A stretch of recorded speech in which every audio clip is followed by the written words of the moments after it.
Good evening, everybody. Let us start with our today's edition of the Hindu Mediji. The front page, we have two prominent news on the front page. That's one is Delhi bill that is there in Supreme Court, and now the Constitution bench. Now that Chief Justice of India's bench has decided to handle it, take it to the constitutional bench, because they want to have a definite response from it. Since its origin, as you know it very well, after Supreme Court's orders in favor of AAP government, where to handle the civil matters, Government of India came with an ordinance to take back the civil services powers from the elected government. And Lieutenant Governor again became the central government's representative, and this led to again the Delhi government going to Supreme Court and asking for a decision that this ordinance should be. Now the appearing for the central government, our Solicitor General Tushar Mehta cited that in this monsoon season itself the parliament is going to table this ordinance as a bill, and we have to see it whether they are removing certain objections raised by the party. So the bench should wait for that. Then the CJI said that no, it is not the matter of that, it is the matter is that cardinal rule regarding whether the ordinance that has been brought by the central government was a way, another route to go with the legislation that has to bypass the order of the earlier order. So that I quote it, this line is that the Chief Justice, however, went on to outline the question of law that may require the attention of the Constitution bench, that he may refer, because on Thursday it is hearing is there. So he said the cardinal issue would be whether the national capital, the bill's name is the National Capital Territory of Delhi Amendment Ordinance 2023. The National Capital Territory of Delhi Amendment Ordinance 2023 of the Constitution amounted to an amendment to the Constitution by another route. That is the point has to be handled by the Constitution Court. Another news is in the front page. Another news is regarding the Niti Aayog index that says that 13.5 crore people lifted out of multi-dimensional poverty. As you know that you are aware of HDI, Human Development Index, UN used to have, and started it was by them, UNDP program. Under that they had started, and this is the now, since you know that Planning Commission has become Niti Aayog, and that they have changed the name. It's a now Multi-Dimensional Poverty Index, MPI. Okay, so this MPI, they have come on, they show that Bimaru states like Bihar, UP and other, they have you say that people have lifted out of the multi-dimensional, because parameters have been brought, more and more parameters have been brought under this one. Okay, so there are 12 parameters, and now it is known as multi-dimensional poverty index, MPI. It's a second edition of Niti Aayog. Niti Aayog has started this multi-dimensional poverty index. It's a second edition. This year it has been released, and it takes into consideration 12 parameters. So that is broad basket of things into consideration, and which it is earlier it was the per capita income, that whether income is $1 or not, something like that. So very restrictive sense, but it takes into consideration other things. Now let us come to our another section that I indicate and you read, that is the spotlight. Here what we do, that I prompt you to read. So here it is.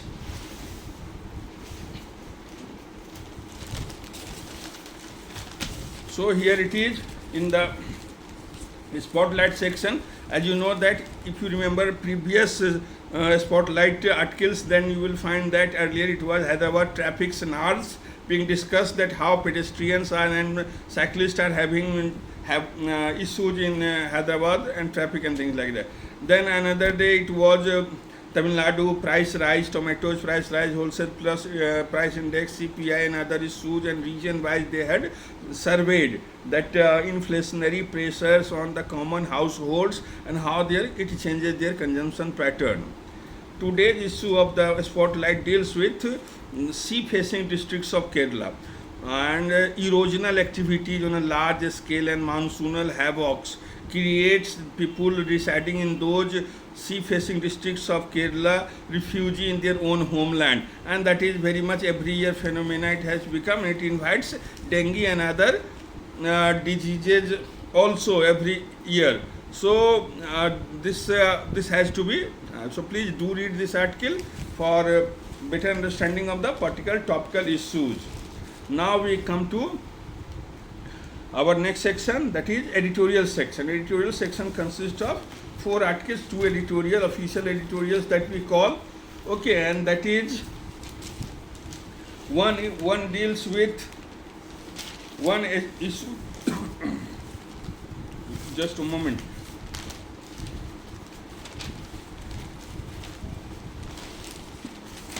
So editorial section, we have 4 issues. The one that we have, Indian Prime Minister is in UAE on a visit, bilateral visit after he finished his France visit, where he signed for Rafale deal and other things. He came to UAE and here he was welcomed, and there he has certain. So one of the agreement is that bilateral acceptance of currencies, local dirham and rupee. Equally they can exchange either of the one, and it will be listed and so that it can equally has its weightage in lieu of other currencies like dollar, euro, yen and other currencies. So it's a good exercise, and you might have heard of the Sri Lankan president is also willing to make Indian rupee as a co-currency of Sri Lanka, so that you are free to Indian tourist or someone who is there visiting, they can pay in Indian currency, no need of dollar. So in order to lessen the demand of dollar, if this currency internationalization of Indian rupee is a good measure, and RBI Reserve Bank of India feels that it is the first stage that we shall go for the bilateral arrangement of currency, so that we have Russia. With Russia, we have UAE is there, Sri Lanka is willing to have, Bangladesh may have, so Nepal already Indian currency is there. So France has also Eiffel Tower, you can pay in Indian currency. Recently, Prime Minister said like that. So it's all these are our efforts, and in order to make rupee as an international currency, and so people can equally give preference to Indian rupee. That is the long-term measure, and in that measure, this agreement with UAE is a good appreciation. Then we go for a new another article is regarding the Wimbledon. You know that Carlos Alcaraz, who has arrived. Now you could say that Novak Djokovic was defeated by him. This young chap reminds us of Boris Becker, because he had at the age of 17 he had achieved this miracle. Now Carlos Alcaraz has arrived here, and he is a new force to new force to watch for, and a future, you could say, prodigal, things like that. The article says that now new generation of players or tennis players are not waiting. The elders like Rafa Nadal, Djokovic and Federer to retire and all, they come and dethrone them. That is the chess. 5 hours marathon Wimbledon final was won by this Carlos. So Raj of Alcaraz has arrived. And then we have 2 those major named editorial articles are, one is a common civil code spelling equality for every Indian. You could say it's a pro UCC article. It's a very good article, very much author has emphasized. I will explain this one. And another article is that deals with digital data protection, digital personal data protection bill, digital personal data protection bill, that is there in the going to be tabled in this monsoon session of Parliament. So, and it has been in the process, and this article. So let us finish this first, and then we'll go for the top article. That so a bill that a bill that fences in the right to information. What does it mean to say that? Headline says a lot. So it says that a bill. What is the bill? The bill is the Digital Personal Data Protection Bill. The Digital Personal Data Protection Bill, and it says that the bill that fences in the right to information. So it means to say that author, according to author, the RTI Act, the Right to Information Act, that is a very good legislative action, emancipatory measure, you could say, taken by legislating this Right to Information Act. Nowhere this beautiful law is there. So it says that, you know, that who they have mentioned the organization responsible for bringing it there, the Mazdoor Kisan Shakti, Sangathan. But the author has not named Aruna Roy, the person, the lady who was responsible for RTI Act being tabled in the parliament and passed it and being appreciated for that. As we know that Aruna Ali, husband wife, the Barefoot College, Tilonia, Rajasthan, they were IAS couple, UT cadre IAS couple. They had resigned from the services and on the ground they have worked.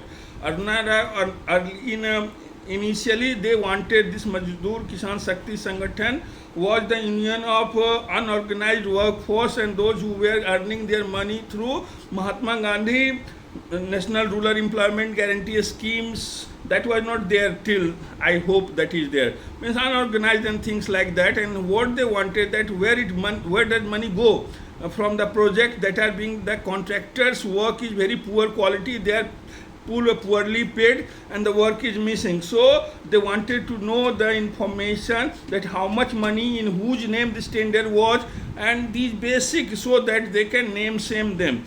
This movement led to such a high level, and Aruna Roy is responsible for our RTI Act. She is the mother who is responsible for bringing the Right to Information Act in India. Now this article says that it's one aspect of the change that is being brought in the Digital Protection Bill, Digital Personal Data Protection Bill.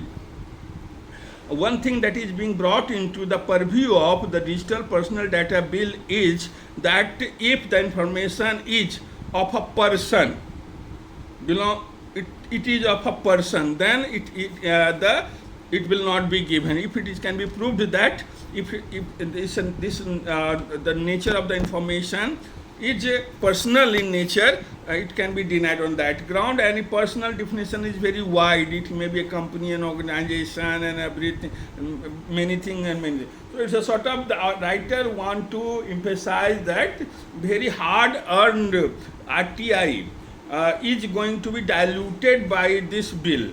So government, while in earlier it had shown that draft, but final draft is not there. Nobody has seen its final draft. So only once it is tabled and passed, then only people come to know exactly what happened in the final draft. So his misgivings and his understanding is that the purpose of this bill is to dilute the RTI Act in order to safeguard the bureaucracy and their shenanigans and their deeds and things like that. Now come to the next top article, that is the Informed Civil Code. You know it that you shall have, being a student of law, you shall have an opinion of, with the facts, authentic facts related to the Constituent Assembly, speeches of the Dr. B.R. Ambedkar, Nehru's works and things like that. You need to understand, first thing is that this whole concept of personal laws, from where did it appear?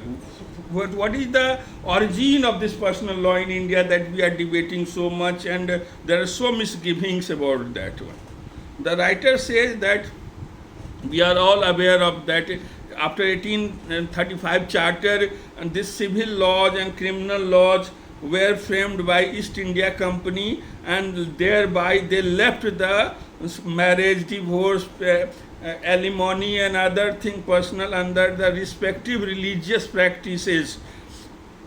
The author says that whether they had love for the religion, Hindu religion, Islam and Christianity individually, so they left these basic fundamental laws to the society that they will come forward and voluntary and do whatever needed. A state is not going to interfere. But or whether it was their divide and rule policy that they practiced so adaptably.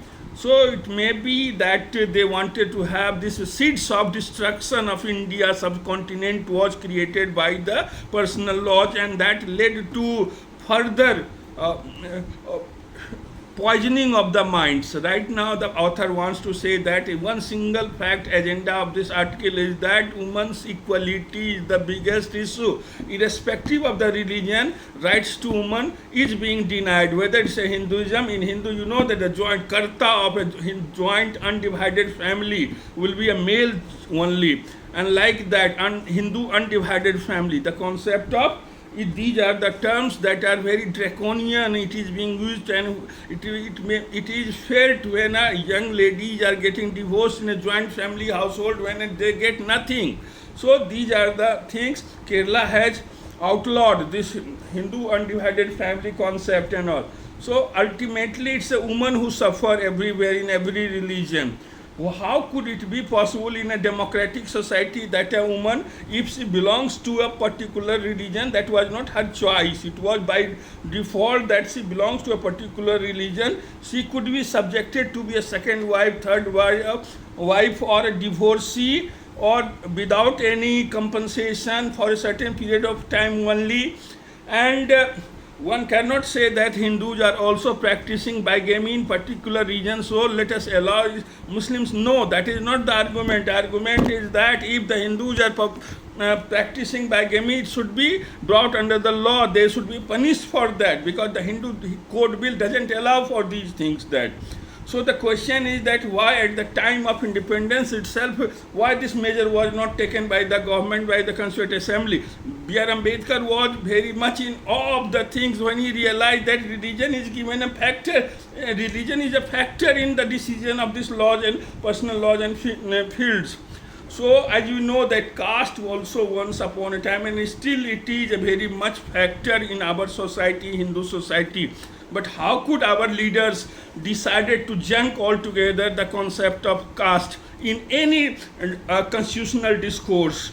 They brought class, other backward classes. So class is an euphemism for caste, but no caste in literal sense ever mentioned anywhere in the constitutional writing. So why not they went for the religion also? B.R. Ambedkar wanted to have caste as well as religion, both jettisoned in the favor of liberty, equality and fraternity. That should be the ethos and ideas of any nation, and being a modern Indian nation. But what happened? What is the reality? Reality is that women are being very much negated in every manner in their resource and things like that. They are being objectified by their in-laws and being considered as a liability by their own parental paraphernalia under which they grow so young and having lots of dream and ambitions. When it crashes, that she has nothing virtually. So marriage becomes the ultimate goal, and second inning of the life starts thereby envisioning a new dream, new vision for her life. This writer says that the Informed Civil Code should be there for every woman of the society. Colonial rulers, they did not mention even LGBT communities because they thought that they are criminal activities. You know that till recently it was an offense, and Article 377 was there. It has been questioned by now Supreme Court, but very long it was there that even if the relationship is consensual, then also it is a crime. So it is a colonial mindset is hampering our democratic growth, and a large section of the population is being fenced within the walls of domesticity, religion and clergy's optimism of their life. So let us come out of this one and be brave and show that democracy means equality, liberty, equality and fraternity for all in a real sense, and they are treated as citizens irrespective of the religion, caste they belong. That is the basic point of formulation of the Informed Civil Code. So that is the one article that I gave. Thank you very much. Next we have another section is one more article is there in op-ed section, that is regarding WTO and World Trade Organization. Certain disputes India and USA had, and when in the last visit of Indian Prime Minister to the USA, it was resolved through bilateral means. So that means, so it's a as an informative piece, you can read it. Now come to our three major articles that we will discuss right now. Two in the first part of the text and context, that is how cheetah faring in India. How cheetahs are faring in India means, you know that you are aware of that Project Cheetah, that from Namibia and South Africa. It's a Project Cheetah is a translocation project of cheetah in Indian habitat, Indian jungle, Kuno National Park in Madhya Pradesh. It has been it is in the process, and what has happened that Surya recently died, and the reason for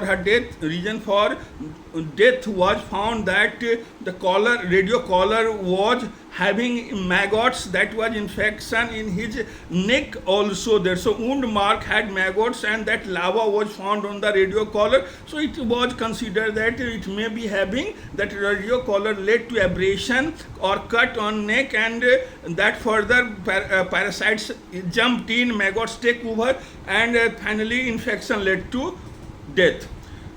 But Indian forest experts say that India has an old habit of radio collaring our big cats like tigers, lion, elephants, leopards.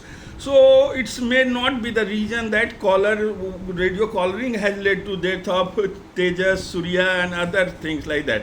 Basically, the mortality rate of cheetah is very much high. Their cubs are 10%, their mortality is there, cubs mortality is there. And apart from that, among the cats, cheetah is the most delicate predator. So, and it's a new habitat, acclimatization is there, bomas are being created, that 1 kilometer circuit wherein they are virtually being encircled. Like earlier they were quarantined, now being bomas, kept in bomas, then in the free forest they will be released. People are saying that not in a singly, only in Kuno National Park, why they are being kept, why not they are being relocated to other parks also. They say no, it's enough, has a space, but they are looking for another space also where they can relocate them. And the expert committee has been formed to go into the regions for the death of cheetahs, and so they will remove radio collars of each one of them and go into they will have detailed diagnosis of tissues and cultures, and so to find out that another rumor is that, or another hypothesis is that that parasites that Indian cats are very much you could say immune to may not be so the case in cheetah, and so it may happen that monsoon is not a thing for them in South African cheetah. They have not seen monsoon. So these things are there. So for all these regions to analyze, the committee has been chaired, and that will look into each and every physically every cheetah will be brought into and collars removed and things like that. Another one article in the text and context is why are Hollywood writers and actors on a strike? There is a strike in Hollywood. Why? Because the screenwriters, basically organization of the Writers Guild of America. The Writers Guild of America, that basically consists of screenwriters of the films, series, TV serials and all, Netflix and things like that. They are demanding wage rise because they say that industry, the studios like Sony, Paramount, Disney, Netflix, they have their revenue have grown up multiple times, but in real sense, screenwriters' expenses are not going up, and things that inflationary pressure also there. So they want to have a raise on the wages, apart from some practices to be getting rid of, like mini rooms, means wherein they remove the major portion of the team members and they keep only few of the screenwriters till the production stage. So earlier it not used to be like that. Earlier the whole team will continue from the screenwriting to the production stage. So they say that this concept of mini room should be removed. And same wise, actors also have issues with the studios. You know, the studio is the boss in Hollywood. So studio bosses, they have also issues like impersonating on AI avatar without their consent, and long hours of things like that. So they have come together. Last their strike was in 2007. It lasted for 100 days and lots of losses. So California state will make sure that they should come to some sort of findings. Let us conclude by our last final, it's a beautiful article, that's the stream of consciousness technique in modern literature.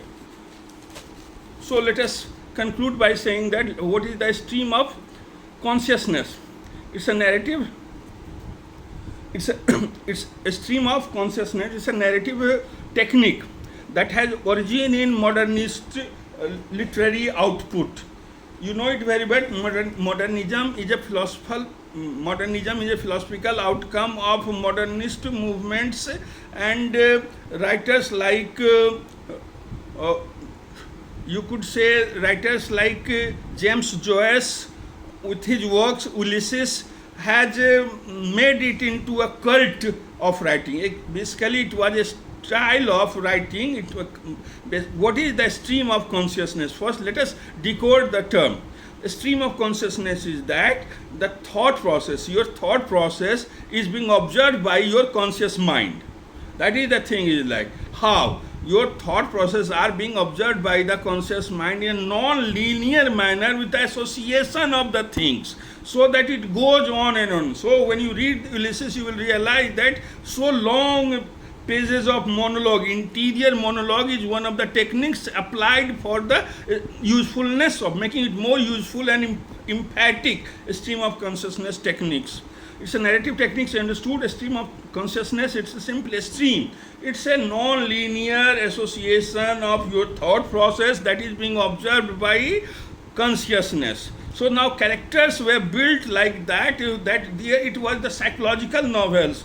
Precursor to James Joyce were works of Fyodor Dostoevsky and Leo Tolstoy. Works like Anna Karenina and War and Peace. You know that War and Peace, Anna Karenina as well as War and Peace. War and Peace is a work of fiction by Leo Tolstoy that mentions Napoleon Bonaparte's expedition, fatal expedition to Russia invasion.